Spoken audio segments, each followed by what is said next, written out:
क्यों रुक जाते हो 4 दिन की मेहनत के बाद? क्यों रुक जाते हो 4 दिन की मेहनत के बाद? अरे, वक्त लगता है बीज को फसल बनने में। हेलो नमस्कार मेरे शेर शेरनियों, आप सबकी स्वागत है अपनी क्लास में। आज हम कोशिका के बारे में बात करने वाले हैं। जहाँ तक चर्चा किया था उसके बाद मैं चर्चा करने वाला हूँ। इससे पहले मैं आपसे यह रिक्वेस्ट करता हूँ कि अगर आपको वीडियो अच्छा लगती हो तो लाइक और सब्सक्राइब करना ना भूलें और सभी दोस्तों तक इसे भी फॉरवर्ड करते रहें। जहाँ जहाँ फैलाना है चारों तरफ भेजते रहें ताकि आपके दोस्त को भी फ़ायदा हो सके। फिर चलिए शुरुआत करते हैं आज की क्लास का। आज की क्लास में बताने वाले हैं कि जंतु नोट पॉइंट, जहाँ तक प्लांट सेल और एनिमल सेल में अंतर बताया था उसके बाद की कहानी हम करने वाले हैं। और प्लांट सेल और एनिमल सेल में जो मेन अंतर बताया था उसको आपको याद रखना है। वो सबसे ज़्यादा पूछा जाता है। लाइसोसोम किस में पाया जाता है, किस में नहीं पाया जाता है। सेंट्रोसोम किस में पाया जाता है, नहीं पाया जाता है। क्लोरोप्लास्ट किस में अनुपस्थित रहती है, नहीं रहती है। ये सब क्वेश्चन बार बार पूछा जाता है। अब प्लांट सेल और एनिमल सेल का, यानी पादप पादप सेल, पादप कोशिका और जंतु कोशिका का चित्र भी बनाने के लिए बार बार आता है एग्जाम में। 10th का हो या फिर 9 बोर्ड का हो, इस पर आप ज़रा सा गौर कीजिएगा। इसको आपको आना चाहिए बनाने, नहीं तो अन्यथा आप नहीं कर पाओगे। चलिए, जंतु तथा पौधे की कोशिका में अंतर का मुख्य आधार कोशिका भित्ति होता है। पौधों की कोशिका में सबसे बाहर कोशिका भित्ति पाई जाती है, जबकि जंतु में अनुपस्थित रहती है। हम आप लोग को सेल वॉल के बारे में पहला अंतर ही लिखाया था और पहला अंतर में बताया था कि सेल वॉल सिर्फ और सिर्फ पादप कोशिका में पाया जाता है। कोशिका भित्ति सिर्फ और सिर्फ पादप कोशिका में पाया जाता है, जंतु कोशिका में नहीं पाई जाती है। पहला अंतर लिखाया था हमने आपको। वही बात है कि इसका मुख्य अंतर अगर आपसे पूछा जाए तो कोशिका भित्ति की होती है। कोशिका भित्ति की होती है, क्यों होती है? क्योंकि कोशिका भित्ति जो है वह सिर्फ और सिर्फ कहाँ पाई जाती है? वह पादप कोशिका में पाई जाती है। और पादप कोशिका में जो ये वाला जो सबसे बाहरी लेयर जो आप देख रहे हो, ऊपर वाला जो भाग देख रहे हो आप, इसी को हम लोग बोलते हैं कोशिका भित्ति बोलते हैं। क्या बोलते हैं इसको? कोशिका भित्ति बोलते हैं। जबकि जंतु में ये अनुपस्थित रहता है, आपको बताया। तो दूसरी बात, जंतु तथा पौधे में अंतर जो है पोषण का आधार पर करते हैं। जंतु का पोषण अलग होता है और पादप की पोषण अलग होता है। जंतु जो है अपना खाना का निर्माण खुद नहीं करती है, ये बचपन से पढ़ते होंगे। लेकिन पौधों जो है अपना खाना का निर्माण खुद करता है। कोशिका के प्रमुख भाग कौन कौन होते हैं? सेल वॉल, जिसको बताए कोशिका भित्ति, सामान्य रूप से पौधों में पाए जाते हैं। जानते हो, उससे भी बेहतर क्वेश्चन, ये क्वेश्चन आपसे पूछी जाती है कि सेल वॉल जो है, जो पादप कोशिका में पाई जाती है, वह किस चीज की बनी होती है? ये बार बार कॉम्पिटिटिव एग्जाम में पूछा जाता है, किस चीज की बनी होती है? सेलुलोज का बना होता है। सेल कोशिका भित्ति जो है पादप कोशिका में किस चीज़ की बनी होती है? सेलुलोज का बना होता है। इसका काम क्या आती है? बैक्टीरिया, म्यूरिक एसिड या ग्लाइसरस ग्लाइग्रस, कवक मिक्स, काइटिन, शैवान, सेलुलोज। कहता है बैक्टीरिया इसमें क्या चीज़ होती है, किसके कारण होती है? तो म्यूरिक एसिड के कारण, या इसी को बोलते प्रोप्टीडोग्लाइस, इसी को बोलते। कवक मिस्ट, इसमें कवक जो होता है वो काइटिन का होता है, या शैवान जो होता है वो सेलुलोज का होता है। ये भी क्वेश्चन आपसे पूछी जाती है, इस पर भी आपको ध्यान देना है। कोशिका भित्ति का निर्माण कार्बनिक यौगिक से होता है, जैसे सेलुलोज, काइटिन या म्यूरिक एसिड। अभी बताया। आपसे पूछेगा कि कोशिका भित्ति का निर्माण किससे किया जाता है, तो सेलुलोज से होता है। सेलुलोज के बाद काइटिन से होता है, या म्यूरिक एसिड से होता है। म्यूरिक एसिड, काइटिन और सेलुलोज से किसका निर्माण होता है? कोशिका भित्ति का निर्माण होता है। कोशिका भित्ति का निर्माण सेलुलोज, काइटिन और म्यूरिक एसिड से होता है। सेलुलोज, काइटिन और म्यूरिक एसिड। कोशिका भित्ति कठोर एवं पारगम्य भाग है जिसका निर्माण कोशिका द्रव के स्रावन से होता है। आपसे पूछेगा क्या चीज कि कोशिका भित्ति कैसा? कठोर एवं पारगम्य, सॉलिड एंड पेरिएबल मेम्ब्रेन होता है, जिसका निर्माण कहाँ से किया जाता? साइटोप्लाज्म कोशिका द्रव से होती है। कहाँ से होती है? कोशिका द्रव से होती है। कोशिका द्रव क्या होता है इसके बारे में हम स्पेशल चर्चा करेंगे, इसके लिए आपको टेंशन नहीं करना है। तो कोशिका द्रव के स्रावन जब होती है, कोशिका द्रव का जब स्रावन होता है तब किसका निर्माण होता है? पारगम्य और कठोर भित्ति का निर्माण होता है। सॉलिड और पेरिएबल मेम्ब्रेन का निर्माण होता है। सेल वॉल यानी कोशिका भित्ति को आकार प्रदान करता है तथा कोशिका के अंदर विभिन्न कोशिकांगों की सुरक्षा भी करता है। कौन? आपसे पूछेगा। कोशिका बाल का तो आकार बनाता ही है कौन? साइटोप्लाज्म यानी कि कोशिका द्रव। कोशिका द्रव जो है वो कोशिका भित्ति का जो आकार का निर्धारण तो करता ही है, लेकिन उसके साथ साथ वह जितना भी, जैसे कि कोशिका के अंदर जितना भी अंग होते हैं इसमें, ये सब अंग को प्रोटेक्शन कौन करता है? तो सब अंग को प्रोटेक्शन करता है कौन? कोशिका द्रव। सब अंग को सुरक्षा कौन देती है? कोशिका द्रव देती है।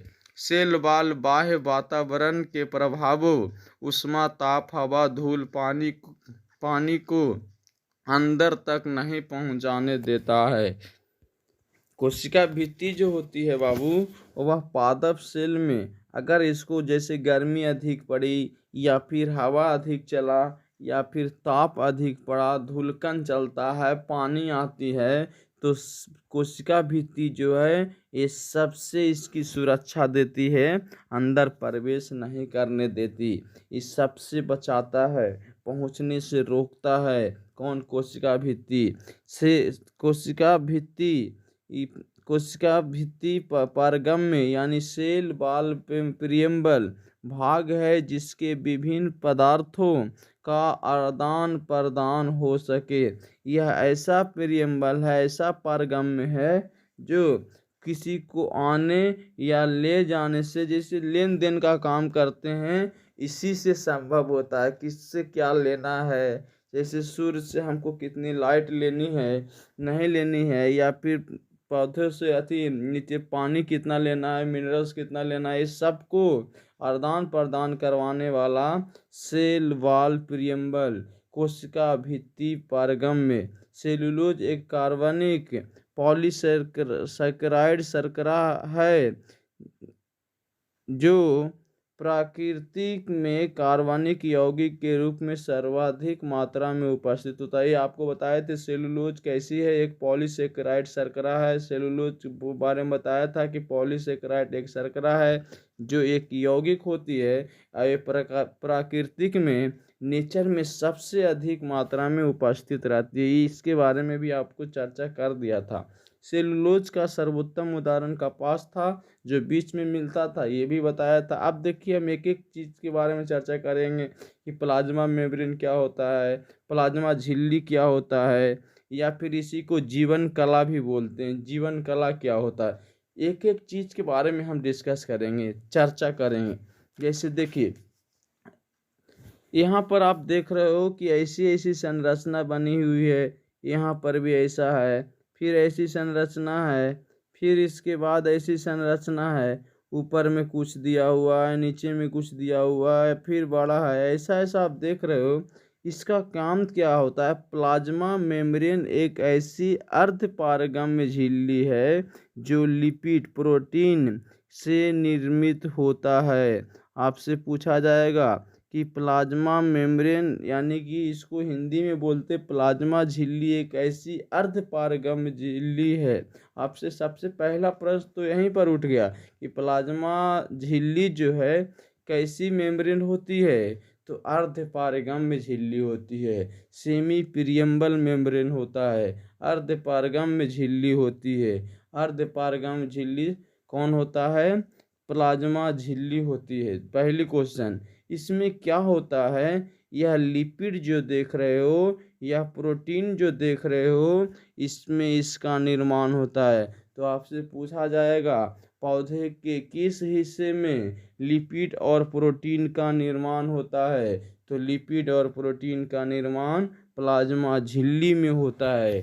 प्लाज्मा झिल्ली में होता है। लिपिड प्रोटीन का निर्माण प्लाज्मा झिल्ली में होता है। और लिपिड घुलनशील वसा होती है, कार्बोहाइड्रेट। आपसे पूछा जाएगा कि लिपिड कैसी होती है, तो लिपिड घुलनशील होती है। लिपिड घुलनशील वसा की होती है, वसा से घुलनशील होती है।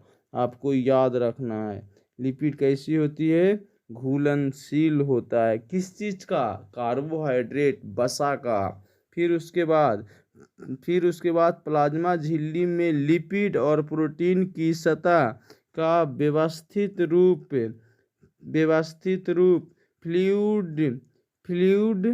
फ्लूइड मॉडल कहा जाता है। आपसे दूसरी प्रश्न कि आपसे पूछेगा बाबू कि प्लाज्मा झिल्ली जो देख रहे हो, इसमें लिपिड और प्रोटीन का जो सतह होता है, ऊपर वाला जो सतह यहाँ पर दिखाई दिया आपको, ये जो सतह जो होता है वह किस रूप में या किस अवस्था में होती है, तो आपको कहना इसी को हम लोग कहते हैं फ्लूइड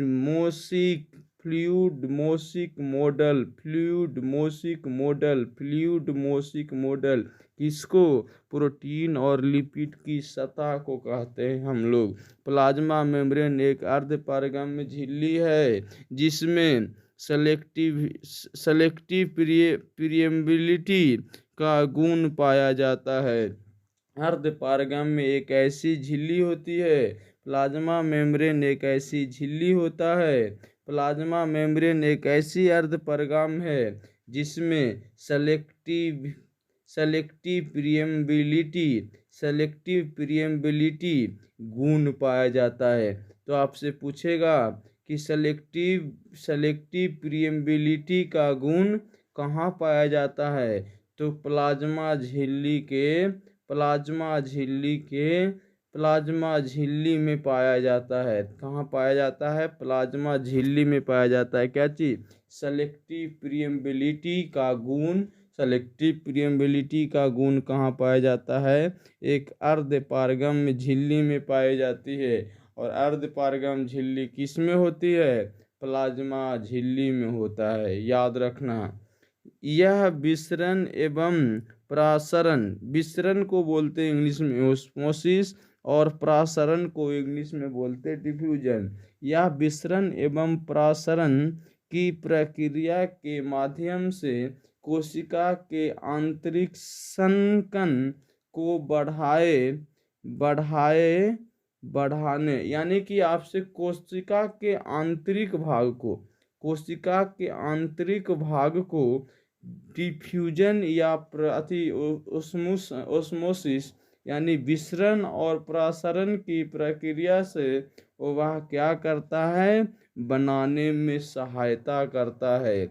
नए को बनाने में क्या करता है? सहायता करता है। इसके द्वारा अनावश्यक पदार्थ को कोशिका में जाने से रोकता है। आपसे बताएगा, जैसे हम आपको बताए थे कभी ओस्मोसिस और डिफ्यूजन का प्रोसेस।